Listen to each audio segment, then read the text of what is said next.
So, my name is Carly Rodriguez, and I have developed a teaching plan for my nursing program for the bachelor's degree with WT. My teaching plan is actually going to discuss medication compliance, the importance to adhering to a set medication regimen. So, medication compliance, that's what it is. It's following the therapeutic regimen that is set by the provider. Whether it's insulin therapy, whether it's blood pressure medications, thyroid medications, whatever it is, it's essential that people understand that when a doctor sets an order like this, regardless of whether it's antibiotics or a daily medication that they're going to take forever, you really need to stick to what the doctor tells you. It is hard for healthcare providers to get an adequate understanding of how your health is if you're not following the regimens that were set by the provider. So part of what I found in my research was that prescriptions are the most common medical treatment that you find when you go to a provider, when you go to the clinic, when you go to the doctor, but they only have about a 50% compliance rate. So that means that if the doctor orders medications for 100 people, only 50 of those people are actually taking that medication the way that they're supposed to. In fact, I actually found that approximately only 25% of patients don't go pick up their medication. So 75% actually pick the medication up once it's prescribed, but only 50% after that actually adhere to the regimen that they're supposed to. 40% actually did not even refill their prescription. So say it is a blood pressure medication that you're supposed to take every single day. You take it every day for 30 days and then there's no refill. So if there's no refill, then the patient obviously is not continuing to take the meds the way that they're supposed to. This teaching plan that I set it up not only for patients, but also for my nursing students. I am a nursing instructor with Clarendon College, and I felt fitting to not only gear this plan towards my residents and my patients that I have, but also towards my nursing students that are in the process of developing and honing their nursing skills. Now, the three main factors that influence medication compliance are self-efficacy, patient-provider communication or lack thereof, and social support. So with self-efficacy, that is the patient's belief in whether or not they can perform the tasks that they need to, the confidence to perform behaviors in the self-care domain. So, it can be very challenging from a patient standpoint when you start getting new medication orders or when you start doing things such as insulin injections and checking your sugar. And, usually it's something new in the patient's life that they've got to start adhering to. If you're not used to taking a medication every day, then it's tough getting used to a schedule that relies on you taking your medication the way you're supposed to. So, for self-management, there is a key to this. There is patient responsibility that is included in managing their own medications, their own dietary habits, their own lifestyle changes. Get back.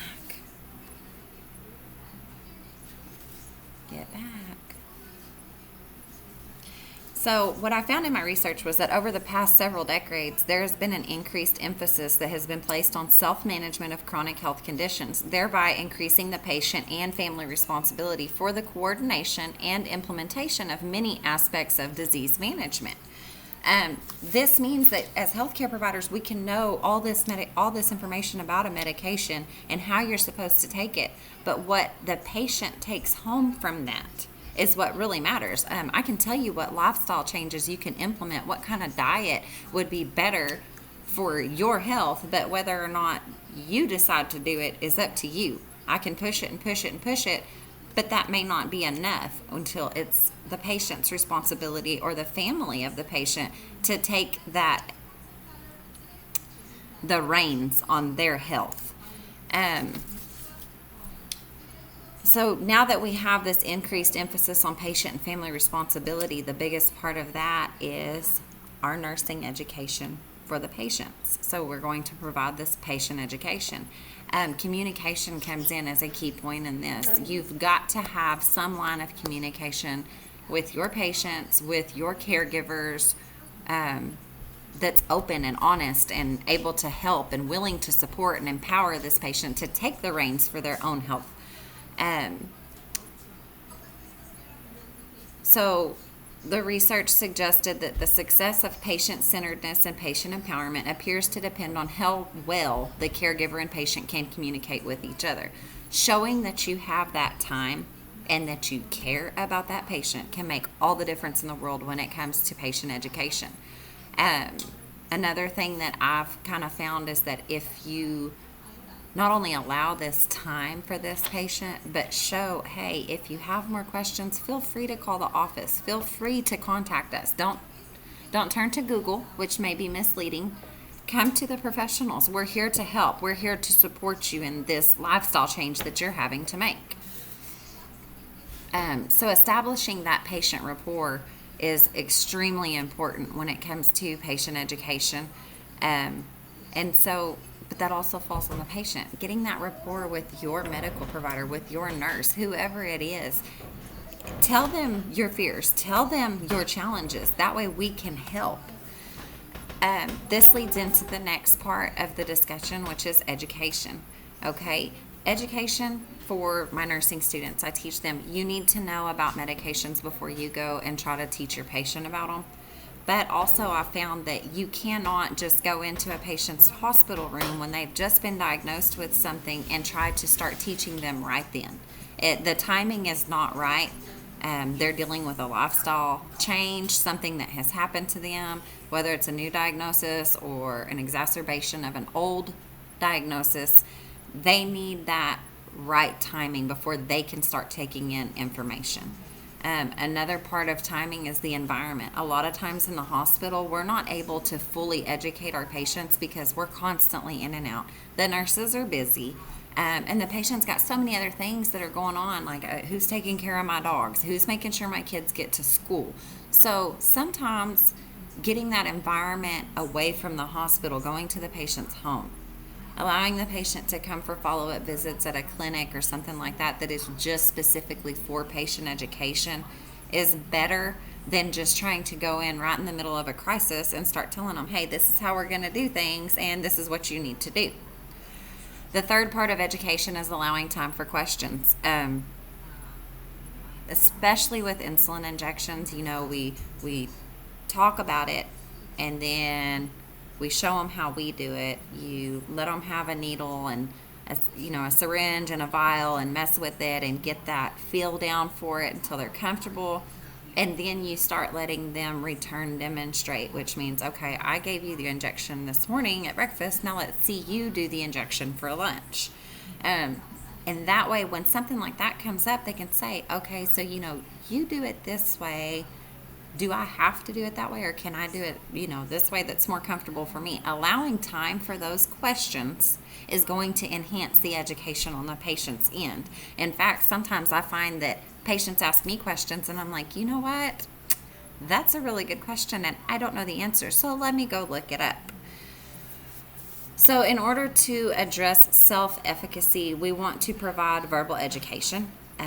There's pamphlets we can hand out. If you've got somebody, they love to read, they like to be more visual learners, then pamphlets are great. Return demonstration, like I explained, that's another one. Let me show you how to clean that colostomy bag. Let me show you how I clean mine. The in-home follow-ups, the continuity of care, that's all important. But when it comes to medication compliance, verbal education, okay, why is it important that I take this medication? If you give me a rationale as to why, I'm more likely to follow what it is you're trying to tell me. With the pamphlets, sometimes handing out a pamphlet on a certain medication can help that patient better understand, why am I taking this medication? Why is this medication the right medication for me? Return demonstration, like I said, that could be when you go home with a patient and you set up a pill box for the week and show them, okay, this is how I set it up. Now, let's see you set it up and I'll help you through it. And if you have any questions, then feel free to ask and we'll do this together until you get comfortable doing this.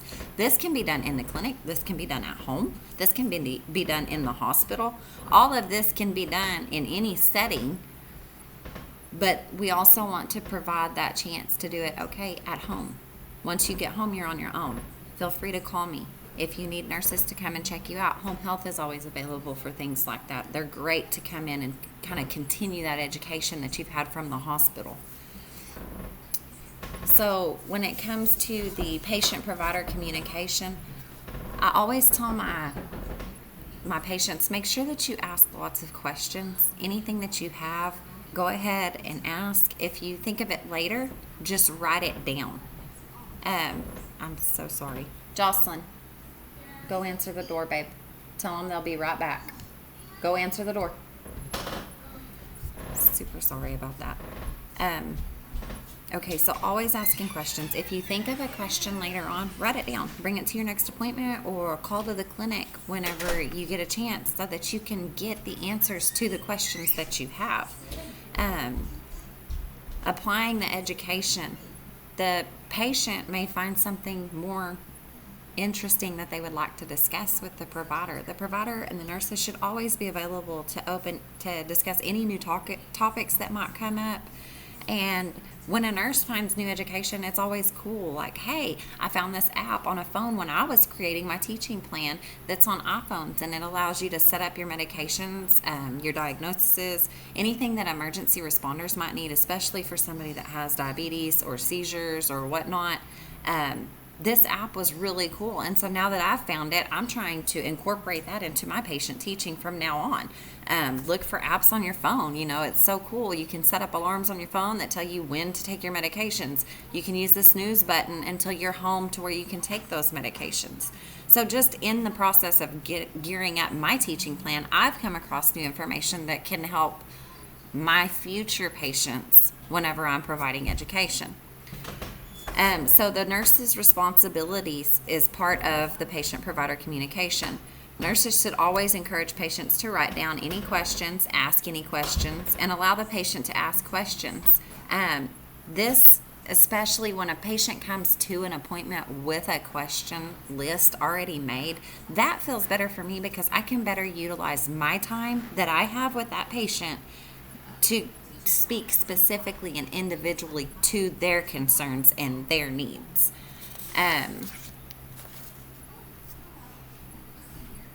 Also, this can increase the focus of the patient and allow for the feedback to the nurse and the provider to adapt teaching as needed. So they may have questions about how they're performing their medication injections, or, okay, I've been taking my medication after I eat.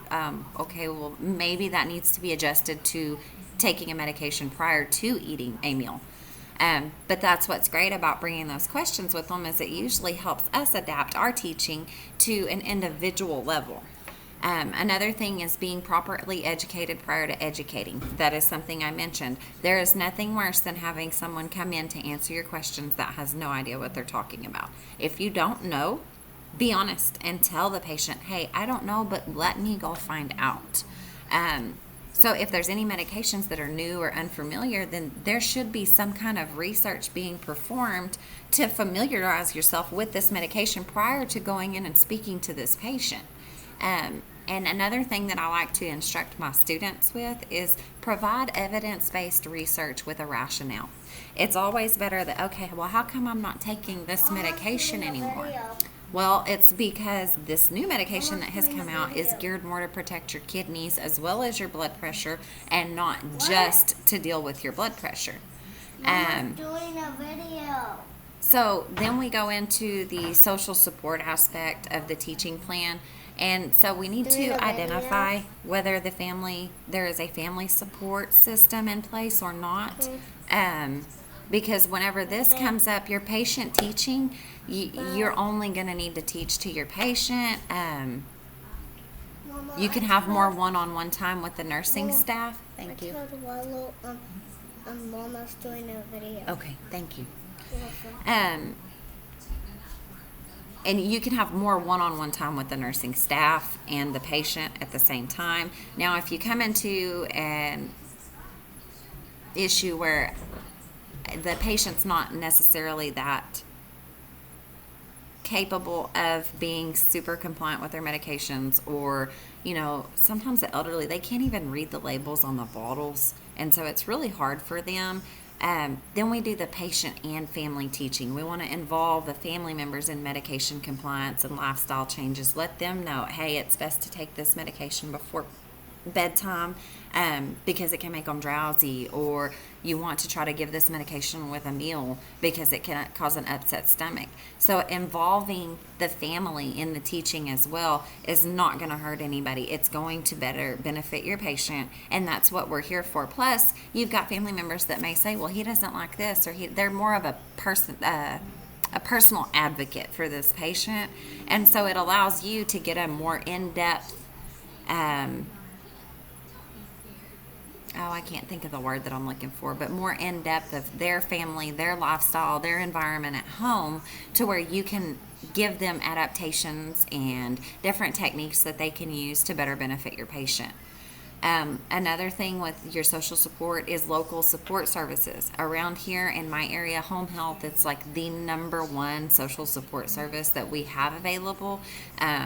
They can aid in creating patient-centered, individualized care by allowing the nurse to observe the environment and implement adaptations, and allows more time post-discharge and fosters learning in a familiar environment. So it's a lot easier when you're at home to be able to get some teaching done. And I found during my teaching plan that when I made a home visit like that, we were able to go through and clean out medication cabinets and get rid of medications that were no longer needed, helping her adapt to, okay, let's set up your meds, and then I'll have you set up your meds. Well, how busy is your schedule? Maybe we should set up 2 weeks worth of meds at a time.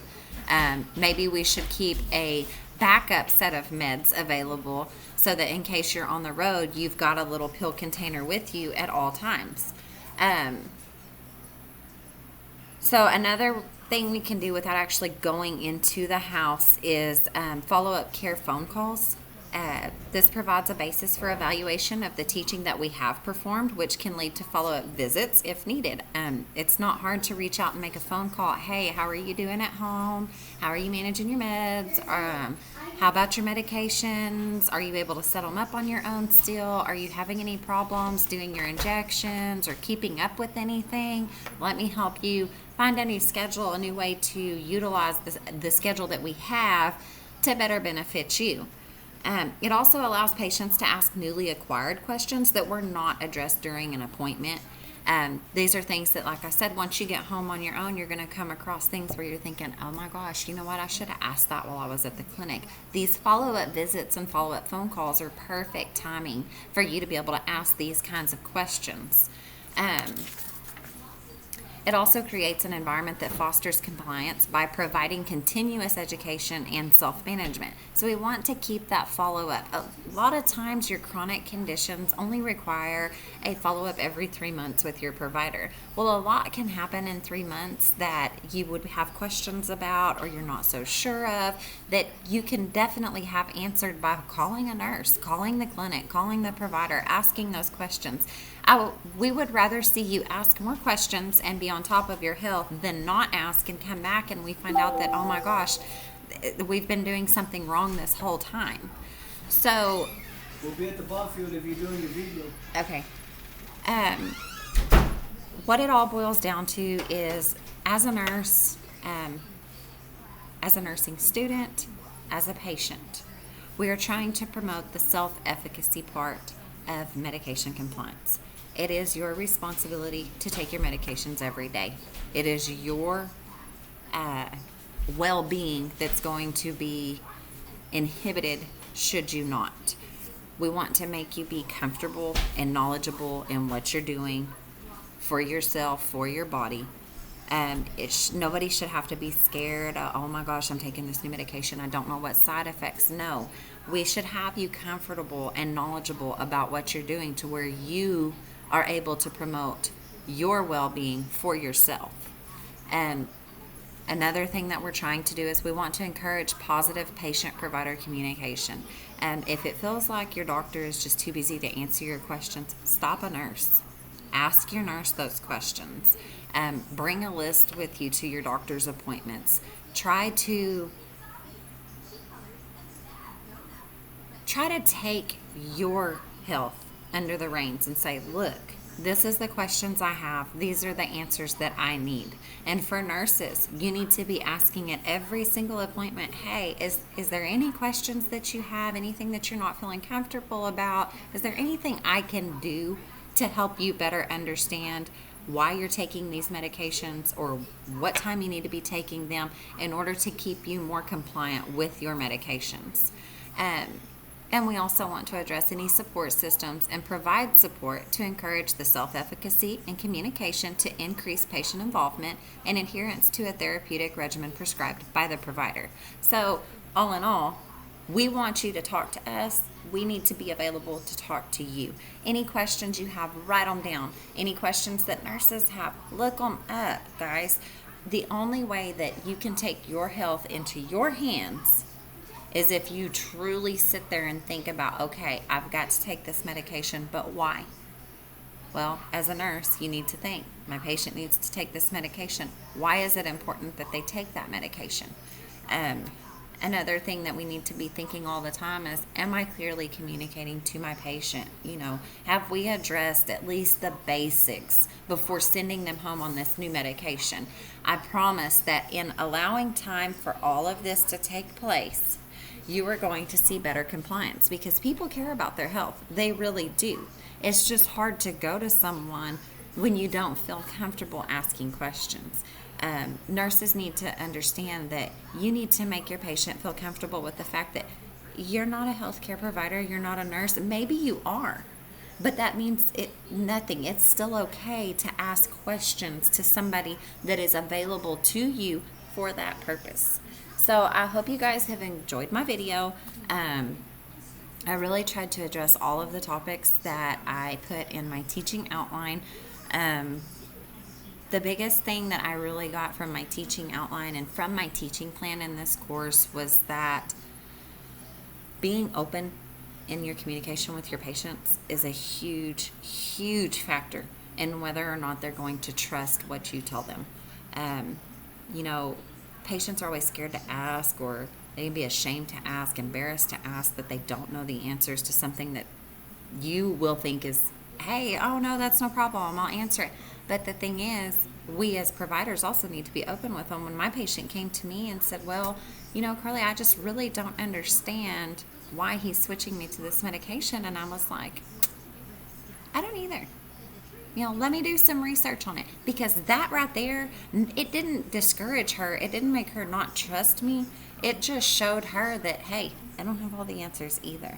So I hope you enjoyed my video. I'm really looking forward to putting this teaching plan into practice in my work, whether it be with my nursing students or with my patients at the assisted living. Thanks.